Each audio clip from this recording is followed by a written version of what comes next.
felt like there was no colour in my world. I felt like there was no life. It was just dead and it was empty. And that was my reality for so long. When I was 14, my parents broke up.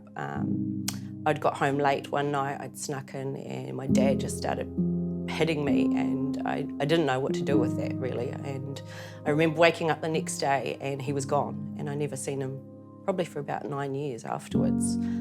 I'd started taking drugs, I'd started getting into marijuana and just hanging out with, I suppose what you'd say, the wrong crowd. I had a good friend who was prospecting for a gang in Invercargill. It was a white supremacist gang, and so I soon discovered other drugs, got into LSD at 14, and I guess I found just a family, you know. I was looking for acceptance, looking for love, and just all sorts of crazy stuff going on, I suppose. I was quite spiritual. I used to read tarot cards. My family were generations of tarot card readers, of card readers, so I knew there was a spiritual realm. I knew I could see different things that other people couldn't see, and I loved that. And I guess I looked for the darkness. I looked for those encounters and those moments that just made me feel different. At the age of 18 was probably one of the worst years for me. My grandparents died. I was really close to both of them and they died within 3 months the same year.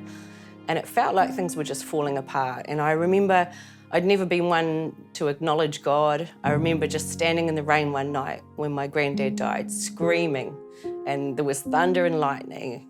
And I just thought, God, if there's a God, why didn't you take me? You know, I don't want to be here. I'd wake up in the morning and I'd cry because I was awake and I was alive. And I thought, I don't want to be here. And it seemed to happen every morning and it was hard to get out of bed. Probably happened for a few months and I thought something's actually wrong. And it was hard to admit it, but I went and got help. I started seeing some counsellors, some psychiatrists.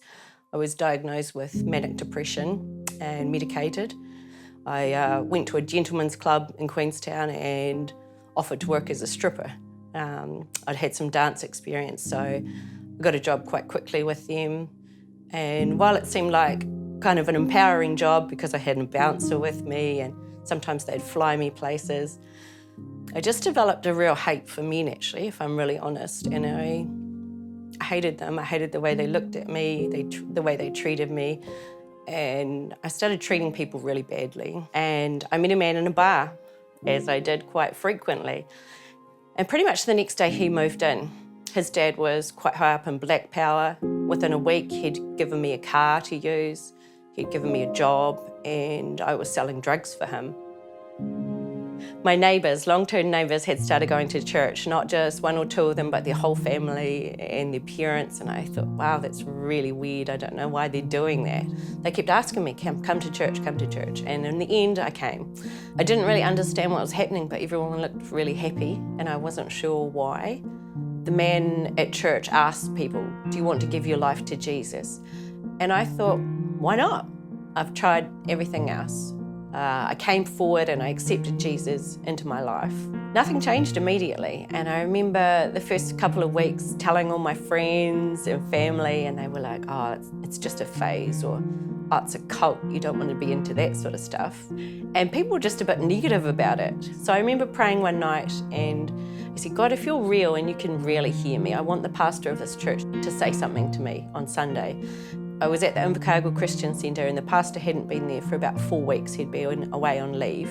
So it was his first service back. And he kept looking at me as he preached one Sunday morning, just really funny looks. And then at the end of the service, he said, all night, God has been highlighting you. He said, it's like everyone's in black and white and you're in colour, and God's just wanting you to know that he loves you.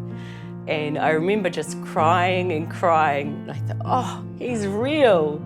It was about a month after that I got baptised. The night before I got baptised was the last time I took drugs. I'd been heavily addicted to drugs for 10 years. Even going to church, I was still taking drugs. But I got baptised and it was taken from me in a moment. It was like the addiction was completely gone. I came out of the water completely free from that addiction, and it's like the colour came back. It's like God rescued me.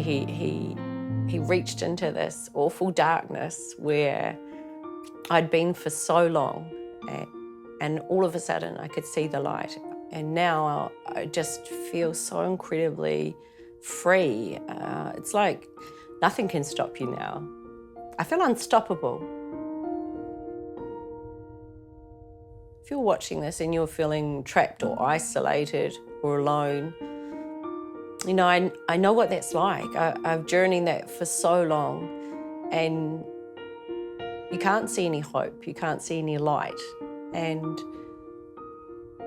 I think if you're lost or you're alone or you've got nothing left, give your life to God and just see what He can do, because He changes everything in a moment.